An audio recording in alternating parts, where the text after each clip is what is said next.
नमस्कार दोस्तों, Nifty chart analysis की एक और वीडियो में आपका स्वागत है। निफ्टी की डेली चार्ट टाइम फ्रेम पे यदि हम निफ्टी को देखते हैं तो निफ्टी यहाँ पे 21,200 के लेवल के पास यहाँ पे क्लोज हुई है। और ये जो यहाँ पे लेवल है जो कि 21,000 से 21,200 के बीच का लेवल है, ये निफ्टी के लिए स्ट्रॉन्ग यहाँ पे सपोर्ट का काम करेगा, क्योंकि निफ्टी जब भी इस रेंज के बीच में आती है, यहाँ से बायर्स एक्टिव होकर निफ्टी को दोबारा ऊपर की तरफ ले जाते हैं। और पिछले कई दिनों से निफ्टी इसी लेवल के ऊपर यहाँ पे कंसोलिडेट कर रही थी और यहाँ पे निफ्टी ने प्राइस एक्शन बनाते हुए दोबारा इसी लेवल के पास आके यहाँ पे क्लोज किया है। दोस्तों, इस लेवल को ध्यान से देखिए आप। यहाँ पे 21,000 से 21,200 के बीच का ये जो लेवल है, ये बहुत ही इंपॉर्टेंट सपोर्ट लेवल है। यहाँ पे आप देखेंगे तो देखिए, निफ्टी जब भी इस लेवल के आसपास आती है तो यहाँ पे बायर्स एक्टिव हो गए, निफ्टी को दोबारा ऊपर की तरफ ले जाते हैं। यहाँ पे दोबारा निफ्टी यहाँ बायर्स एक्टिव निफ्टी को ऊपर लेगा और निफ्टी यहाँ पे कंसोलिडेट करती हुई यहाँ पे देखिए इतना सुंदर प्राइस एक्शन आती हुई यहाँ पे निफ्टी ने 21,200 के पास क्लोज किया है। यदि हम सेल साइड की तरफ निफ्टी को डेली चार्ट पे देखते हैं तो निफ्टी के लिए जो स्ट्रॉन्ग सपोर्ट का काम करेगी वो 21,000 से 21,200 का ये जो लेवल है, ये निफ्टी के लिए स्ट्रॉन्ग सपोर्ट का काम करेगा। और यदि हम सेल साइड की तरफ देखते हैं तो निफ्टी को डेली चार्ट पे 21,000 के लेवल से नीचे क्लोज करना पड़ेगा, तभी निफ्टी में यहाँ पे हमें स्ट्रॉन्ग सेलिंग देखने को मिलेगी। यदि निफ्टी यहाँ पे 21,000 यदि निफ्टी कल के सेशन में अपने 21,200 के लेवल के पास यहाँ पे ओपन होती है और ओपन होने के बाद यहाँ पे फर्स्ट हाफ यहाँ पे कंसोलिडेट करती है या फिर धीरे धीरे प्राइस एक्शन बनाती हुई 21,000 के आसपास यहाँ पे आती है, और आसपास आने के बाद यहाँ पे किसी प्रकार का प्राइस एक्शन बनाते हुए नीचे की तरफ जाती है तो यहाँ पे हमें सेल साइड की तरफ अच्छे टारगेट देखने को मिल सकती है, जो कि पहला टारगेट हमें यहाँ पे 20,600 के आसपास का यहाँ पे टारगेट देखने को मिल सकता है, और दूसरा टारगेट हमें यहाँ पे 20,200 के आसपास का यहाँ पे लेवल देखने को मिल सकता है, और तीसरा टारगेट हमें यहाँ पे 19,800 के पास का यहाँ पे लेवल देखने को मिल सकता है। उसी प्रकार यदि हम बाइंग साइड की बात करें तो कल यदि यहाँ पे निफ्टी एक या दो दिन यहाँ पे कंसोलिडेट करती है या फर्स्ट हाफ में यहाँ पे कंसोलिडेट करती है और सेकंड हाफ में यदि निफ्टी ऊपर की तरफ निकलती है तो इसका पहला लेवल जो यहाँ पे रहेगा वो यहाँ पे 21,700 से 800 के बीच में यहाँ पे पहला लेवल रहेगा, और दूसरा लेवल हमारे पास 21,900 के पास का, और तीसरा लेवल हमारे पास यहाँ पे 22,200 का रहेगा। दोस्तों, हमारे पास यहाँ पे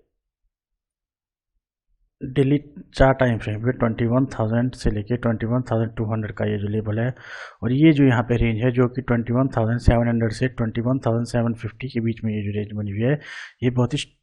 इंपॉर्टेंट रेंज है, क्योंकि निफ्टी ने इसी रेंज के बीच में बहुत टाइम बिताया हुआ है, और निफ्टी यदि अगले कल भी इसी रेंज के बीच में यहाँ पे ट्रेड करती है तो हमें वेट करना है कि निफ्टी या तो 21,000 से नीचे की तरफ यहाँ पे ट्रेड करना शुरू करे, तब हमें यहाँ पे सेल साइड की तरफ अच्छे ट्रेड देखने को मिलेंगे, या 21,750 से ऊपर की तरफ यहाँ पे निफ्टी निकले तो हमें यहाँ पे बाइंग साइड की तरफ अच्छे ट्रेड देखने को मिल सकते हैं। ये जो यहाँ पे जोन है, ये यहाँ पे बायर्स यहाँ पे सेलर्स जोन है, और यहाँ पे यदि निफ्टी यहाँ पे मूव भी करेगी तो धीरे धीरे प्राइस एक्शन बनाते हुए मूव करेगी, जिससे यहाँ पे जो बायर्स हैं उन्हें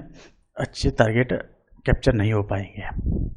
एग्रेसिव सेलिंग तभी आएगी जब निफ्टी यहाँ पे 21,000 से नीचे की तरफ यहाँ पे क्लोज करे, और बाइंग के लिए 21,750 के लिए यहाँ पे क्लोज करे। यहाँ पे मैं एक बार नोट देता हूँ कि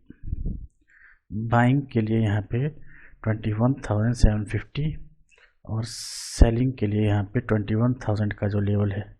यहाँ पे है, ये हमारे लिए इंपॉर्टेंट लेवल है, और इस लेवल के बीच में इसी लेवल के पास हमें वेट करना है कि बैंक निफ्टी या तो 21,000 से नीचे की तरफ आए या 21,700 से ऊपर की तरफ आए, और इसी के बीच में यदि बैंक निफ्टी यहाँ पे ट्रेड करता है तो हमें यहाँ पे वेट करना है, और यहाँ पे यदि हमें ट्रेड भी करना है तो स्मॉल क्वांटिटी में यहाँ पे हमें ट्रेड करना है।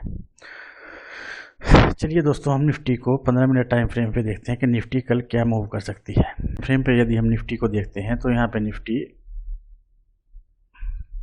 दोस्तों 15 मिनट टाइम फ्रेम पे हम निफ्टी को यहाँ पे देखते हैं। निफ्टी के लिए जो पिछले कल मैंने एक सपोर्ट बताई हुई थी वो यहाँ पे 21,600 के आसपास बताई हुई थी, और जो यहाँ पे मैंने डिस्टेंस बताई थी यहाँ पे 21,700 से 750 के आसपास यहाँ पे डिस्टेंस आपको बताई हुई थी, और इसी रेंज के बीच में निफ्टी यहाँ पे कंसोलिडेट कर रहा था। और निफ्टी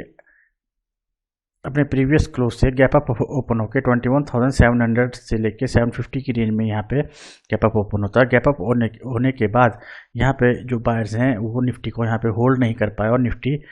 यहाँ पे सीधा 21,600 के लेवल के पास आई, और यहाँ पे इसने कुछ टाइम बताने के बाद जैसे इस लेवल को इसने क्रॉस किया, यहाँ पे हमें बहुत अच्छी यहाँ पे सेलिंग देखने को मिली, जो कि निफ्टी को 21,200 के लेवल के पास यहाँ पे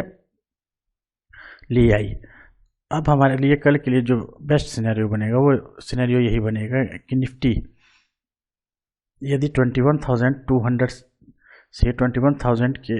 बीच में ये जो यहाँ पे सपोर्ट है, इस सपोर्ट के बीच में यहाँ पे कुछ टाइम बिताए 15-20 मिनट, आधा घंटा, और फिर यदि ये 21,000 के लेवल को नीचे की तरफ क्रॉस करती है तो यहाँ पे हमें सेल साइड की तरफ अच्छे टारगेट यहाँ पे देखने को मिल सकते हैं। और यदि हम बाइंग साइड की बात करें तो बाइंग साइड के लिए यदि यहाँ पे 21,000 से लेके 21,200 के बीच में ये जो यहाँ पे सपोर्ट बनी हुई है, इसी सपोर्ट के पास निफ्टी यदि फर्स्ट हाफ में कंसोलिडेट करती है, और कंसोलिडेट करने के बाद यदि सेकेंड हाफ में 21,400 के लेवल को क्रॉस करके ऊपर की तरफ निकलती है तो यहाँ पे हमें बहुत अच्छे बाइंग साइड की तरफ हमें बहुत अच्छा ट्रेड यहाँ पे देखने को मिल सकता है। दोस्तों हमारे लिए 21,200 से लेके 21,400 के बीच में ये जो रेंज बनी है ये कल के लिए बहुत इंपॉर्टेंट रेंज है, और निफ्टी यदि इसी रेंज के बीच में ओपन होकर इसी रेंज के बीच में कंसोलिडेट करता हुआ यहाँ पे क्लोज हो जाता है तो इस रेंज के बीच में हमें बिल्कुल भी ट्रेड नहीं करना है, क्योंकि इस रेंज के बीच में हम यहाँ पे ट्रैप हो सकते हैं।